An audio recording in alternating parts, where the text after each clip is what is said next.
O presidente da Codeplan, Lúcio, ele não pôde vir, ele teve um evento externo, ele estava no Rio e o voo dele atrasou.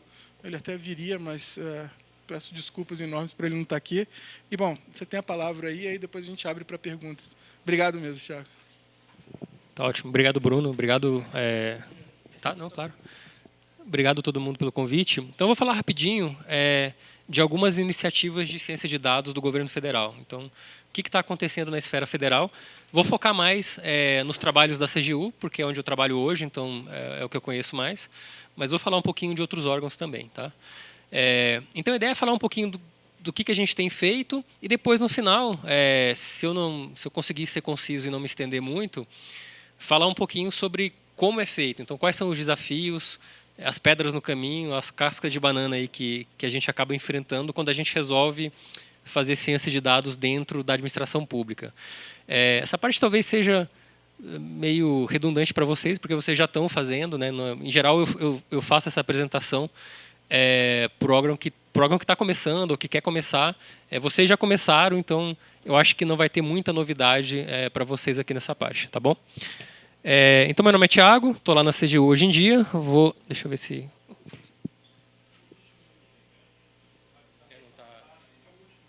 é o último?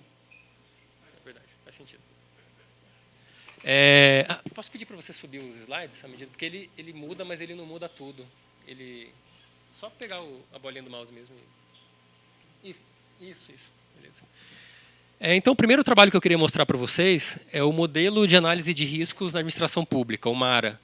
Ele é um modelo que a gente usa lá na CGU. Só para contextualizar, dentro da CGU tem uma unidade chamada Observatório da Despesa Pública, ODP. E é lá que eu trabalho. O ODP é como se fosse um laboratório de ciência de dados dentro da CGU. Né? Então, a gente não faz investigação, a gente não vai a campo, não faz auditoria no sentido estrito da palavra, de ir lá, olhar a documentação, coletar provas e tal. Aí, o que a gente faz é tentar criar modelinhos preditivos que direcionem o olhar do auditor. Então, o modelinho diz onde é que está mais crítico e o que precisa ser olhado com mais cuidado. Tá bom? E aí a gente faz isso usando modelagem preditiva. Então, a gente usa aprendizagem de máquina para treinar uns modelinhos capazes de aprender onde é que provavelmente tem corrupção, onde é que provavelmente não tem. Tá? E aí a gente passa isso para a área fim da CGU, que são os auditores, e eles é que vão a campo e fazem a investigação toda. Tá? Nós não, a gente fica ali dentro rodando nossos modelos, a gente não toma sol, não sai na rua, enfim, é uma área bastante peculiar ali dentro da CGU. Tá? E o nosso projeto de dados mais antigo é esse, é o MARA. É um aplicativo que a gente desenvolveu com base em um modelo de aprendizagem de máquina. Então, tem um modelinho que, enfim, não é nada demais, é só uma regressão logística que está ali embaixo. E em cima dessa regressão logística, a gente criou um aplicativo que roda na web, mas só na intranet da CGU, tá? Não é acessível de fora da CGU. E o que esse aplicativo faz? Você entra com o CPF ou matrícula SIAP de algum servidor federal e esse aplicativo te diz a probabilidade de esse servidor ser corrupto. Tá? Então, aquele termômetrozinho ali embaixo, esse termômetrozinho é essa probabilidade. Tá? Ele vai de 0 a 100. E como é que isso foi desenvolvido? Né? Como é que isso começou? Isso começou já tem alguns anos, já é um projeto maduro, não é uma coisa mais embrionária, incipiente e tal. Essa não é a primeira versão do aplicativo, já teve várias atualizações, várias revisões de lá para cá. E ele começou como um projeto de mestrado do Ricardo, que é um dos membros lá do DP, um dos caras da equipe. E o Ricardo usou regressão logística para treinar um modelinho capaz de dizer se aquela pessoa, se aquele servidor ele é corrupto ou não. Tá? Então, ele pegou toda a base de dados que a gente tem lá, com atributos de servidores públicos. Então, salário, forma de ingresso, se foi concurso, se foi cargo comissionado, enfim, um bocado de coisas. São mais de 100 atributos, mais de 100 variáveis que ele usou ali. E ele pegou a nossa base de expulsos, aquela base que tem todo mundo que já foi expulso da administração federal por alguma irregularidade. E aí, juntando essas duas coisas, o Ricardo conseguiu treinar um modelinho que aprendeu quais são as características mais comuns em gente que acaba sendo expulsa. Né? Então, ou seja, gente que acaba se envolvendo em irregularidades. Né? E esse modelinho, depois de treinado, agora é usado para que a gente possa fazer previsões para servidores que estão sendo investigados. Não é embora seja regressão logística, o que o modelinho dá não é uma classificação binária seca, 0 ou 1. A gente extrai um score de risco aí. Tá? A gente extrai uma probabilidade disso. E essa probabilidade ajuda o auditor a saber quem que ele deve olhar. Né? Porque não dá para olhar tudo. Enfim, é muita investigação, é muito estado para pouco auditor. Né? Enfim, é muito dinheiro para pouco braço ali. Então, se você é auditor e tem que investigar 80 pessoas, você precisa de algum mecanismo, de alguma ferramenta que te ajude a filtrar essas 80 pessoas. Né? Eu não consigo olhar 80 pessoas. Eu consigo olhar, sei lá, 15, 10. Como é que eu vou escolher essas 15 ou essas 10? Né? Aí você pode usar o Mara, você pode usar esse aplicativo, e aí você foca naqueles servidores que têm risco mais alto. Tá? Então, dessas 80 aqui, eu estou vendo que essas 20 têm risco 0 ou próximo de 0 de corrupção. Então, eu não vou desperdiçar o meu recurso, o meu tempo, que é finito, é escasso, olhando isso. Vou olhar aquelas que, de fato, são críticas e que precisam ser investigadas. Né? E, se o auditor quiser, enfim, se tiver sobrando tempo na agenda dele, ele pode, inclusive, iniciar uma nova investigação, que ainda não exista, com base no Mara. Então, sei lá, se ele está ocioso ali um dia, não tem nenhuma investigação em andamento ali naquele momento, ele pode usar o Mara, jogar ali algum CPF, alguma matrícula SIAP, e aí sai ali uma probabilidade, ele pode decidir se investiga essa pessoa ou não. Tá? Só para ter claro o contexto aqui, esse modelo ele não é condenatório, ninguém é expulso da administração federal por conta desse termômetro aí. Tá? Esse termômetro ele ajuda a direcionar o trabalho do auditor. Então, se você tem uma chance alta de ser corrupto, você vai ter uma chance maior de ser investigado. Tá? Não quer dizer que, porque o termômetrozinho está no vermelho, você está automaticamente expulso da administração pública. Tá bom? Então, não é assim que funciona. Tem investigação, enfim, isso aqui é só o começo. Aí tem investigação, coleta documentos, tal, tudo aquilo que faz parte do trabalho do auditor. Né? Então, só para dar enfim, já falei isso aqui, né, como é que ele funciona. A gente tem dados passados, tem servidores que já foram expulsos, e tem servidores que não foram expulsos. Então, combinando isso com os dados, com os atributos que a gente tem de cada servidor, salário, forma de ingresso, etc., a gente consegue rodar essa regressão logística, rodar esse modelinho preditivo e gerar essas probabilidades. Tá? Tem um monte de falso negativo e tem falso positivo. Tá? Então, o modelo não é exato, não é perfeito. Enfim, isso é da vida. Qualquer modelo preditivo vai ter uma margem de erro. Então, de repente, alguém está com um termômetrozinho no vermelho ali, mas a pessoa nunca cometeu uma irregularidade e vice-versa. Tá? Meu chefe jogou o meu CPF aí umas semanas atrás, só de brincadeira, e eu descobri que eu tenho uma chance de 52% de ser corrupto. Então, assim, o modelo ele erra. Tá? Então, não é porque deu mais de 50% que aquela pessoa está... Uma das coisas que o modelo olha se você já passou por diferentes órgãos e tal. E pela própria natureza da minha carreira, eu já passei por diferentes órgãos. E, aparentemente, isso está associado com uma chance maior de você ser corrupto. Tá?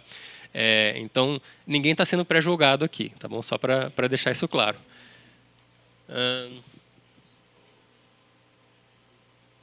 Então, só para falar de alguns dos preditores, de alguns dos atributos que a gente usa nesse modelo. Então, primeiro, forma de ingresso, se entrou via concurso ou via indicação política. Quando entra via indicação política, o termômetrozinho geralmente se move lá em direção ao vermelho. Acho que não vai ser nenhuma surpresa para vocês aqui. Né? Enfim, o fato de você entrar via indicação política aumenta a sua chance de ser corrupto. Se é sócio de empresa, isso aumenta a chance de corrupção. Se já foi punido antes, já foi suspenso, levou advertência, já teve PAD, alguma coisa assim. Que tipo de cargo que ocupa. Né? E aqui é uma variável que, enfim, se você olhar a lista de expulsos da administração federal, tem um monte de agente administrativo, agente de portaria e tal. Não tem quase nenhum secretário executivo, secretário adjunto, nada disso. Né? Então, aqui, na verdade, tem um viés que, não sei, talvez a gente tenha que mexer em algum momento. E o fato de você ser filiado a algum partido político também aumenta a sua chance de ser corrupto. Tá? Então, assim, são mais de 100 variáveis que a gente usa no total. Essas são só algumas, só para dar um gostinho do que está acontecendo ali embaixo do capô. Tá? De novo, ninguém aqui está criminalizando a participação societária, criminalizando a filiação partidária, nada disso. Tá? Você pode... não sei como é que é a regra no distrital, não faço ideia, mas assim, no federal você pode ser sócio de empresa e você pode ser filiado a partido político. Tá? O fato disso aumentar a sua probabilidade de ser corrupto de acordo com o modelo não significa que você vai ser punido por isso. Vai ser punido porque é filiado a partido político, punido porque é sócio de empresa. Tá? Ninguém vai ser expulso da administração ou sofrer qualquer outra punição com base nisso. Tá bom? Então, a ideia do aplicativo é só direcionar a alocação de recursos investigativos que são escassos. Não é pré-julgar ninguém. Tá? Vamos lá. Esse é um segundo projeto de dados que a gente tem lá. Ele ainda não tem nome. O que ele faz? Aqui a gente está tentando tirar o foco só de corrupção e tentar prever problemas de maneira geral. O que esse aplicativozinho faz? De novo, é um aplicativo que tem um modelo preditivo embaixo dele. Então, tem uma modelagem ali econométrica que foi feita e em cima dele foi construído um aplicativo. Tá? E a ideia aqui é prever contratações que vão dar problema, que vão dar dor de cabeça para o gestor depois. Tá?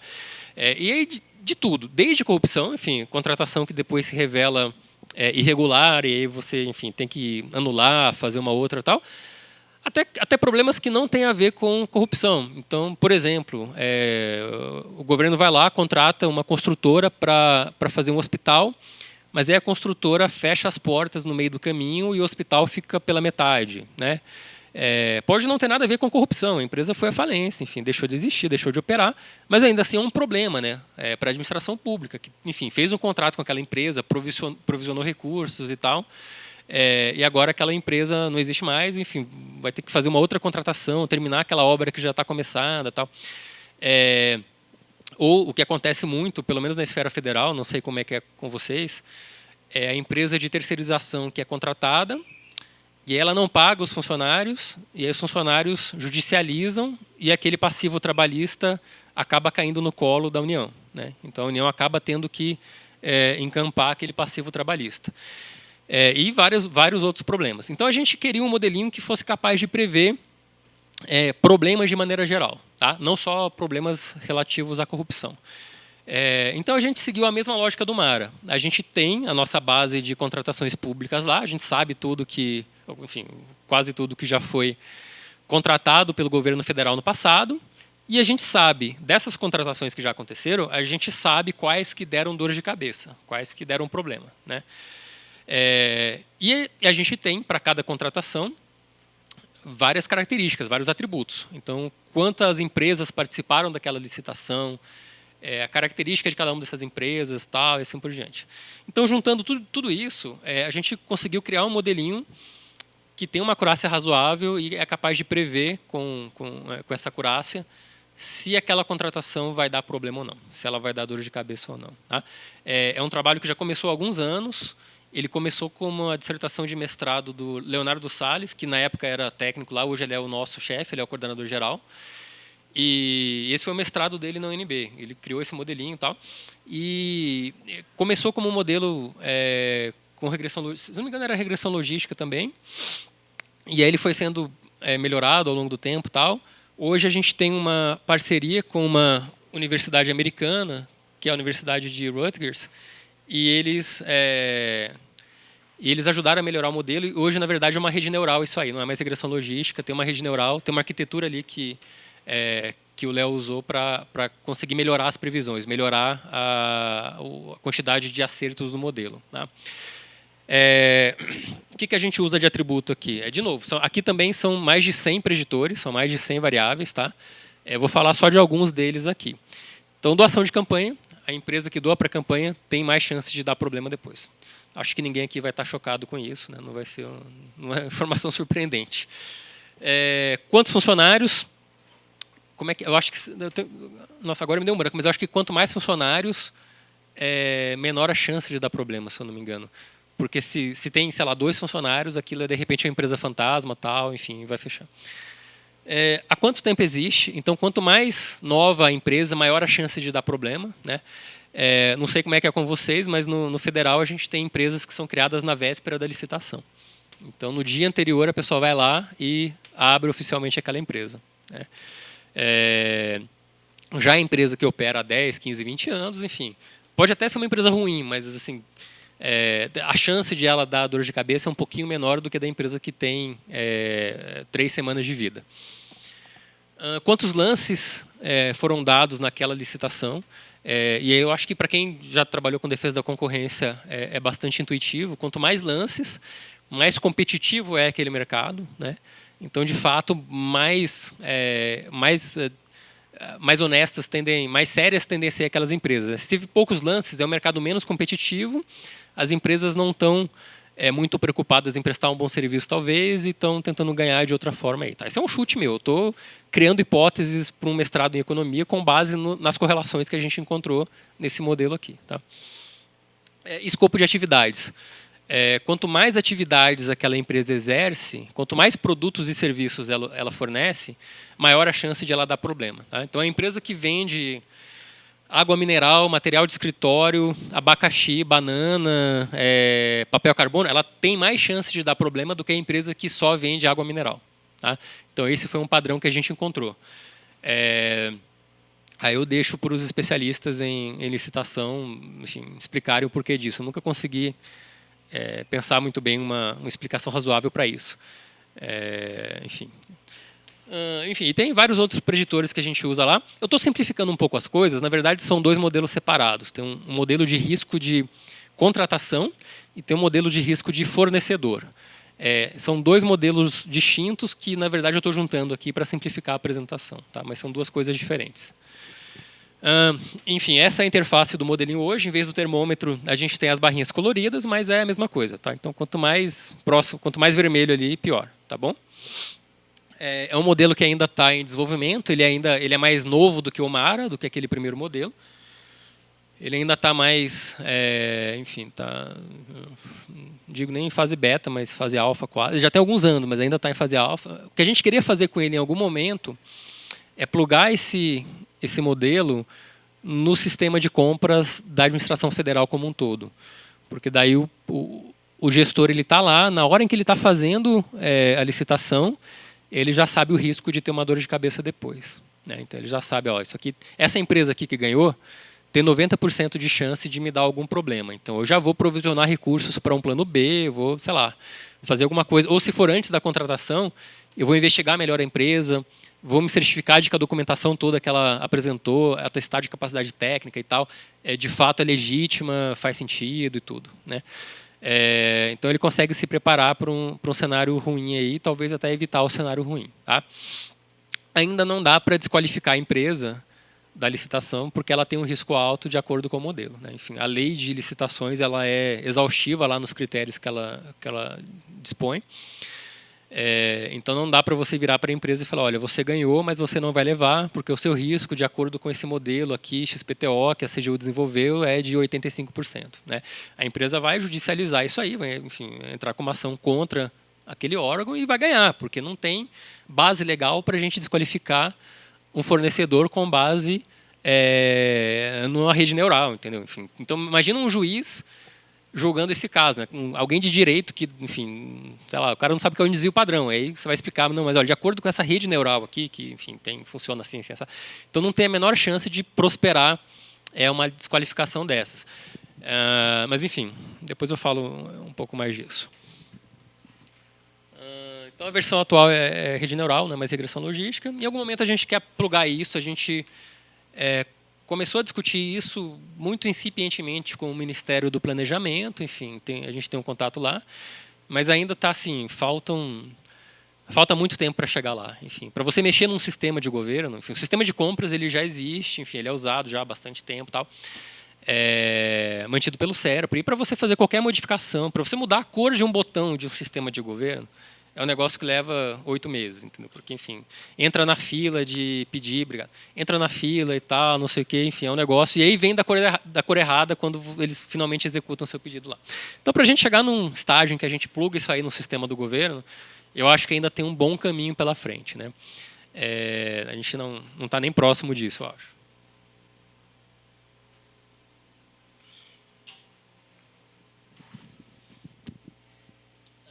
Esse é um terceiro projeto que eu queria apresentar para vocês. Esse está bem embrionário. Esse começou tem 1 ano, talvez, 1 ano e meio. Ele é o projeto de mestrado do Rodrigo Pérez, que é um membro lá da equipe. Ele é o coordenador substituto hoje. E qual que é a ideia desse projeto? Encontrar empresa de fachada com base em imagens do Google Street View, né? Então, tem muita empresa de fachada que não existe, enfim, a empresa fantasma, ela existe só no papel, mas aí quando você pega o endereço declarado pela empresa e joga no Google Street View, você vê que aquilo é, sei lá, uma rotatória, é um parquinho infantil, né, um terreno baldio, não tem nada ali. E aí, mas enfim, olhar isso manualmente dá muito trabalho. São mais ou menos 300 licitações todo dia na esfera federal. Cada licitação com, sei lá, em média meia dúzia de empresas. Então, não dá para pegar cada empresa, jogar o endereço ali e tal, não sei o quê. Então, a gente está tentando automatizar o processo. E o Rodrigo está usando uma arquitetura lá de redes neurais para treinar, ajustar o treinamento dessa rede para que ela seja capaz de dizer, olha, essa imagem aqui parece a imagem de uma empresa legítima, estabelecida e tal, ou não, essa imagem aqui parece a imagem de qualquer outra coisa que não seja a fachada de uma empresa. Entendeu? Então, a gente quer automatizar esse processo. A gente quer poder ter um robozinho lá que fica o tempo todo dando esses endereços no Google Street View e dizendo para a gente aquilo que está esquisito, aquilo que não parece ser uma empresa. Tá? Essa fachada aí é real, enfim, é de uma empresa que teve um contrato gigantesco, assim, de dezenas de milhões de reais com o governo. Enfim, aí você olha a imagem lá, é um barraquinho e tal. A gente usa o endereço que a empresa declara na hora de participar da licitação. A base que tem esse dado aí é a base do Comprasnet. Imagino que no GDF deve ter alguma coisa equivalente ao Comprasnet também, uma base de compras unificada. E os preditores aqui são os pixels, né? Então, quando você trabalha com mineração de imagens, a gente não trabalha com atributos do tipo salário, renda, não sei o quê. Tarará. A gente decompõe essa imagem numa matriz de pixels. Então, cada pixel vira um número. Então, dependendo da cor ali, imagina que essa imagem estivesse em preto e branco. Se é 0 o pixel, então está branco. Se é 1, está preto. E qualquer coisa intermediária são tons de cinza, né? Então, você consegue decompor e você consegue fazer isso para uma imagem colorida, decompondo essa imagem em vermelho, verde e azul. Tá? Então, na verdade, você cria 3 imagens, e aí você tem uma intensidade de pixel para cada uma dessas 3. E aí você põe tudo isso num tabelão, numa grande matriz de dados, que você pode usar como você usa numa regressão, como você usa em qualquer modelo econométrico que vocês estão acostumados a usar. E lá a gente está alimentando essas imagens nessa rede neural, e ela diz para a gente, enfim, foi treinada lá com imagens já etiquetadas previamente, imagens que, para cada uma delas a gente sabia, tipo, isso aqui é uma fachada de empresa, ou não, isso aqui é alguma outra coisa. E agora, esse modelinho é capaz de cuspir para a gente classificações para imagens que ele não viu ainda. Tá? De novo, tem margem de erro aí. Tá? Uma coisa que a gente notou, o Rodrigo, a primeira versão disso que ele fez, ele usou uma rede neural já pré-treinada. Só que pré-treinada com imagens dos Estados Unidos. E aí, quando ele jogou imagens brasileiras ali para essa rede classificar, ela errava muito em coisas do tipo, se tem grade, sobretudo grade com lança em cima assim, tal, a rede classificava como presídio, como prisão. E não é, a gente está no Brasil, enfim, as casas aqui têm grades, né, altas, com lança, tal, não sei o quê, enfim, não é prisão aquilo, a gente está num país violento, então tem... Então, o Rodrigo, o trabalho dele depois acabou sendo de alterar essa rede neural, meio, digamos, tropicalizar essa rede neural para ela entender a realidade brasileira, o contexto em que a gente está aqui. Tá? É um trabalho bem bacana, ainda está mega embrionário, não tem uma aplicação em cima dela ainda, enfim, não tem... por enquanto, ela é só... eu acho que o Rodrigo começou usando R, mas agora ele está usando Python. Então, por enquanto, é só um script Python lá no computador dele. Ainda não tem uma aplicação rodando em cima desse negócio. Tem outros órgãos da esfera federal fazendo outros trabalhos. Eu trabalhei no CAD, no Conselho Administrativo de Defesa Econômica, antes de ir para a CGU. E o trabalho do CAD é achar, dentre outras coisas, é achar cartel, né? É achar combinação de preços entre fornecedores. Eu não sei se eu botei slide aqui disso. Não botei. E tem muito cartel em licitação pública, né? As empresas combinam preço, enfim, ou elas se revezam, eu ganho essa, você ganha a próxima. Então, agora eu ponho o preço lá embaixo, você põe o preço lá em cima, na próxima a gente inverte e tal. Tem todo tipo de combinação que você possa imaginar. O pessoal é realmente criativo. E aí... Só que, enfim, é difícil pegar, né? É difícil quando você tem um cartel, a não ser que você tenha prova documental, você tem uma escuta telefônica, tem um documento, um e-mail em que as empresas estão combinando o preço, combinando o revezamento, é difícil você conseguir provar aquilo. E o nosso desafio no CAD na época era o seguinte, a gente quer pelo menos filtrar aquelas licitações que têm uma probabilidade muito alta de terem sido cartelizadas, dado o padrão de lances que a gente observa nessas licitações. Porque dá para pegar. Você tem uma porrada de métodos estatísticos que dá para usar aqui, que te permitem achar licitações que têm uma probabilidade muito baixa de terem acontecido na ausência de colusão, na ausência de cartel. Tá? E aí tem um bocado de coisa. Tem teste de independência. O mais simples é teste de independência de 2 séries temporais. Tá? Então, eu tenho várias licitações e ao longo do tempo, e as empresas A e B participaram dessas licitações ao longo do tempo. O lance da empresa A me ajuda a prever o lance da empresa B? Tá? Se sim, isso já é um indício. Tá? Isso já é alguma coisa que, a luz amarela, tá? Os lances, sem acordo entre as empresas, os lances deveriam ser independentes. Né? Então, controlando por um monte de fator, controlando por inflação, controlando por qual é o produto, não sei o quê, se tirando tudo isso, os lances deveriam ser independentes. Né? Se eles não são, vamos olhar isso aqui. Tá? A ordem, dá para olhar a ordem dos licitantes na licitação. Enfim, o primeiro lugar foi esse. Tal. Essa ordem ela varia suficientemente de uma licitação para outra. Né? Dá para olhar os dígitos dos lances. E aí eu acho que vocês devem, de repente alguém de vocês já é familiarizado com a lei de Benford, que é uma propriedade estatística que diz para a gente que os dígitos não são igualmente distribuídos na natureza. Né? Então tem mais 1s e 2 do que tem 8s e 9s. E aí, quando as empresas combinam preço, a distribuição que seria observada na natureza, digamos assim, é violada. Ela acaba desviando disso e você consegue testar estatisticamente o quanto aquele desvio está esquisito ou não. Tá? Enfim, tem de tudo. E, na verdade, boa parte dos cartéis em licitação dá para pegar até com métodos mais simples que não tem nenhuma estatística envolvida. Então, tem empresa com o mesmo endereço. Eu lembro de um caso em que 18 empresas tinham enviado lances para o pregão eletrônico a partir do mesmo endereço de IP, mesmo endereço eletrônico. Né? Então, dá para pegar... Assim, tem muita fruta baixa no pé ali, né, que dá para pegar sem sacudir muito a árvore. Mas aí, com esses testes estatísticos, a gente consegue pegar aquilo que é um pouquinho mais sofisticado e complicado do que isso. Tá?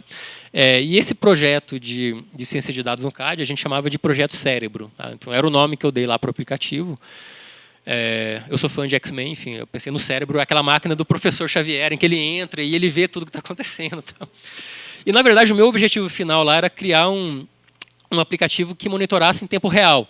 Então, as licitações que estão acontecendo agora, eu quero um mapa das licitações que estão acontecendo e que apareça um apito ali, um pop-up vermelho dizendo para mim, aqui está tendo cartel, e de preferência já com uma comunicação direta com o órgão para avisar o órgão, falar, aqui, está vendo, essa solicitação está sendo cartelizada, tarará, não sei o quê. Mas, enfim, não, eu saí de lá antes de chegar nesse estágio. Não sei nem se é factível chegar nesse estágio, porque depende de conversar com os órgãos todos, tal, não sei o quê. Tem órgão que não quer que enfim, o CAD saiba que ele tem licitações caracterizadas, porque tem servidor envolvido, enfim, tem todo tipo de problema que você pode imaginar. Mas era o objetivo final. Eu queria criar uma salinha lá com uma tela grande assim, de computador em que o investigador entrasse e visse um mapa das licitações acontecendo em tempo real. Mas, enfim, não cheguei lá.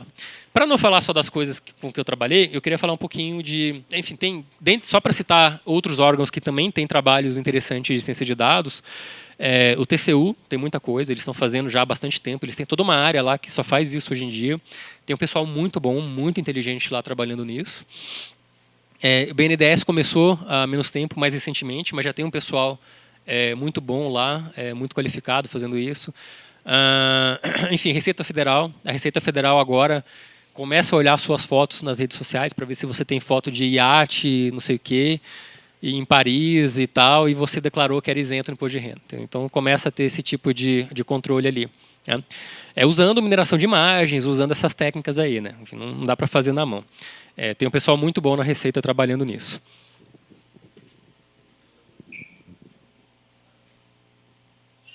Esse eu só vou dar um exemplo aqui de um trabalho da Receita que vocês, desculpa o slide horrível aí, não vai dar para vocês enxergarem nada, mas o que é isso aí? Quando você importa alguma coisa no Brasil, você tem que preencher uma declaração de importação. É um formulário lá da Receita e você tem que apresentar esse formulário preenchido para a Receita. Só que o pessoal erra muito na hora de preencher esse formulário, né? Erra por acidente, erra propositalmente, tem todo tipo de lixo ali. Aí um cara da Receita, o Jorge Jambeiro, ele criou um aplicativo, ele treinou um modelo preditivo, primeiro, que é capaz de automaticamente identificar erros no preenchimento desse formulário. Então, um negócio que antes o auditor tinha que ficar ali na mão, olhando, fazendo um batimento ali bem manual, bem tosco, agora está automatizado. Tem um aplicativo que diz para o auditor se tem erro ou não e onde está o erro. Ele usou redes bayesianas para fazer a modelagem preditiva, para identificar os erros. Ele conseguiu criar um modelinho que aprende com poucos exemplos, então ele não precisou de 1 milhão de declarações de importação para treinar isso. É fácil de retreinar, então quando muda a regra da Receita, de como tem que ser preenchido o formulário, o aplicativo, o modelinho aprende essa regra nova muito facilmente. Tá? E o modelinho gera automaticamente textos que explicam qual é o erro, o que está errado naquela declaração de importação. Tá? Eu acho um trabalho sensacional. Isso aqui é só um exemplo das muitas coisas que a Receita está fazendo. Enfim, é o tipo de coisa que eu gostaria de fazer com os meus modelos, enfim, gerar explicações de por que eles estão prevendo que você é corrupto e você não é corrupto. Tá? É uma coisa que agora a gente está começando a mexer com isso lá no ADP, usando umas ferramentas que meio que decompõem esses modelos mais caixa preta, tipo redes neurais, e tentam explicar o que está acontecendo ali. Né? Então, a dificuldade que a gente tem no ADP é que a gente passa, às vezes, uma previsão para o auditor, e o auditor vira para a gente e pergunta, por quê? Por que o risco desse servidor aqui é de 90%? Né? E dependendo do algoritmo que você usa, se é SVM, rede neural tal, é um algoritmo caixa preta. Você não consegue abrir o capô ali. Quando é uma regressão, você ainda consegue. Você olha os coeficientes e fala, olha, por que isso, isso e aquilo. Mas com outros algoritmos é muito mais complicado. Então agora a gente está começando a tentar abrir os nossos algoritmos, enfim. Ter ferramentas que decompõem esses resultados, essas previsões, para que a gente possa explicar para o consumidor dessa informação por que aquela previsão aconteceu daquele jeito. Tá? E eu acho que esse aqui é um exemplo de trabalho que faz isso bem feito, de maneira bem feita. Tá? Ué, está voltando? Desculpa, está ao contrário. Não. Então, antes que eu me esqueça, enfim, antes que eu meta o pé no acelerador aqui e esqueça, eu queria fazer um convite para vocês, que é o seguinte. Até uns anos atrás, essas iniciativas de ciência de dados no governo eram muito dispersas. Era cada um no seu mundinho ali, grupos de nerds isolados, sem conhecimento da realidade lá fora, sem saber que outro grupo de nerds existe no outro ministério ali, fazendo um negócio muito parecido, inclusive. Né? Então, a colaboração era muito baixa, ninguém conversava, tal, era bem ruim. Então, a gente CGU, em colaboração com o TCU, a gente criou um seminário anual, seminário sobre análise de dados na administração pública, para tentar reunir essas iniciativas. Então, a gente chama todo mundo que está fazendo algum trabalho de ciência de dados, seja na esfera federal, estadual ou municipal, ou distrital, seja no executivo, no legislativo ou no judiciário, e a gente chama esse pessoal para apresentar o trabalho que eles estão fazendo. Tá? Então, começou em 2015, a gente está indo agora para a 4ª edição, em 2018. Cresceu muito, cresceu exponencialmente nos últimos anos, é impressionante. Começou com um pessoal que a gente meio que teve que, à força, levar lá, assim, falar, não, vai lá, apresenta o seu trabalho e tal. E agora tem um bocado de submissões de trabalho, enfim, é impressionante. Então, eu queria fazer um convite para vocês aqui, para que vocês submetam trabalhos que vocês estão fazendo aqui, que vocês acham interessante, lá nesse seminário. Tá? A gente vai para a 4ª edição, vai ser agora em setembro. Eu não lembro os prazos, eu não tenho 100% de certeza que ainda dá tempo de submeter. Eu acho que sim, mas é só entrar nesse link aí que vocês têm toda a informação lá. Tá? É um seminário bem bacana, você não só pelos trabalhos que a gente acaba conhecendo lá, mas porque você para a pessoa no corredor e fala, caramba, olha, eu estou fazendo um negócio muito parecido com o seu, quebrei a minha cabeça aqui tentando resolver esse mesmo problema, bora conversar e me conta aí como é que você resolveu esse negócio. Tá? É muito bom. Tem muito retrabalho. Tá? Na esfera federal tem muita gente limpando as mesmas bases de dados o tempo todo. Então, Comprasnet, que é a base de compras do governo federal. A gente está limpando essa base lá na CGU. Toda vez que tem uma atualização, a gente carrega, limpa, tal, não sei o quê. O CAD está fazendo isso, o TCU está fazendo isso, tem todo mundo fazendo isso. Tá? Então, na medida em que vocês conseguirem evitar o retrabalho, né, dividir melhor o trabalho entre vocês, eu acho isso bacana. Então, vou falar um pouquinho agora dos desafios. Quais são as pedras no caminho, né, de quem está fazendo ciência de dados no serviço público. E aqui eu acho que vai ter coisa que não vai ser muito novidade para vocês. Então, primeiro, o que fazer com as previsões? Eu posso passar para a próxima já. O que fazer com as previsões? Então, eu joguei o seu CPF lá, você tem 95% de chance de ser um servidor corrupto. O que meu auditor pode fazer com isso? Tá? Se já tem uma investigação em curso, ele pode priorizar você. Tá? Se ele estiver ocioso, ele pode começar uma investigação com você. Tá?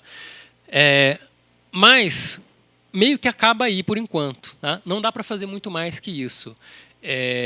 Não dá para você usar essa informação. A gente ainda não tem usado todo o potencial dessa informação. Para sair do exemplo do servidor e falar um pouquinho daquele segundo modelo que eu mostrei aqui, que é aquele de risco de contratações. Tá? Eu sou o gestor aqui no Ministério XPTO e eu estou contratando a construção de uma escola não sei aonde. Eu vi que a empresa que deu o lance mais baixo, ela tem um risco de 98% de chance de me dar um problema. O que eu posso fazer a respeito? Tá? Eu estou muito amarrado aqui no que eu posso fazer. Eu posso provisionar recursos, já esperando a tragédia. Então, eu vou provisionar recursos, porque eu sei que eu vou ter que gastar dinheiro contratando uma outra empresa, ou sei lá o quê. Eu posso tentar inspecionar melhor a qualificação dessa empresa, eu vou olhar direito aquele atestado de capacidade técnica, eu vou visitar essa empresa para ver se de fato ela existe e tal, não sei o quê. Mas ainda assim, eu acho que esse é um uso ainda muito limitado dessa informação que a gente está gerando. Eu acho que é uma informação muito rica para o uso que a gente está fazendo dela. Eu acho que, de alguma maneira, e aí sou eu, Thiago, não sou eu, CGU. Tá? A CGU, até onde eu sei, não tem nenhuma posição oficial sobre isso. Mas eu acho que dá para usar melhor esse dado. Tá? Então, por exemplo, na licitação, a gente poderia incorporar esse score de risco aí no ranking em que a empresa ficou ali. Então, levar em consideração não só os lances, mas, de repente, o score de risco da empresa também. Tá? Só que é difícil, porque a legislação ainda não permite isso. Né? Então, o gestor está amarrado. Ainda que ele queira fazer isso hoje, ele não pode. Então, a gente tem um problema aí, um desafio, que é a tecnologia andou mais rápido do que a legislação. Tá? A legislação ainda está lá atrás, décadas atrás, mas a tecnologia já permite a gente... não sei quantos de vocês aqui assistiram o Minority Report, tinha lá o departamento de pré-crime, né? Enfim, você tinha lá os COGs que previam, amanhã às 2 horas vai ter um assassinato na rua tal, não sei o que tal. Né? Eu não acho que a gente vai chegar lá, mas eu acho que a gente pode chegar um pouco mais próximo de lá. Eu acho que a gente pode avançar, caminhar um pouquinho nessa direção sem grandes prejuízos. Tá? Com relação ao primeiro aplicativo Mara, não sei, talvez criar um score de risco para candidatos num concurso público. E aí você leva aquele score em consideração na hora de ranquear os candidatos. Dá algum peso para aquilo, de alguma maneira. Tá? Enfim, eu acho que é uma discussão que é muito mais ampla do que nós aqui, do que o nosso escopo. Né? Enfim, é uma discussão que tem que acontecer entre os legisladores, a sociedade, tudo. Porque, de fato, envolve um bocado de pré-julgamento. Enfim, aí, de fato, a gente está usando uma previsão sobre o que aquela pessoa pode fazer ou não para tomar uma decisão que afeta a vida daquela pessoa, daquela empresa. Mas eu acho que a gente tem que ter essa discussão e, de repente, aceitar incorporar esse tipo de informação em concurso, em contratação pública, pelo bem do contribuinte. Tá? Então, se é para impedir que R$1 bilhão vão para uma empresa com risco altíssimo de fechar, De repente, bora fazer isso, né? Mas enfim, eu tento só a ideia desse slide é provocar essa discussão, enfim, porque vocês vão para casa pensando nisso e de repente, enfim, eu sou peão lá, eu escrevo código, tá? Mas vocês aqui que estão mais próximos aí dos legisladores, de quem de fato consegue mudar alguma coisa, de repente vocês conseguem ter essa influência aí, ter esse papel em algum momento. Acho que é uma discussão que a gente precisa começar a ter como serviço público, tá?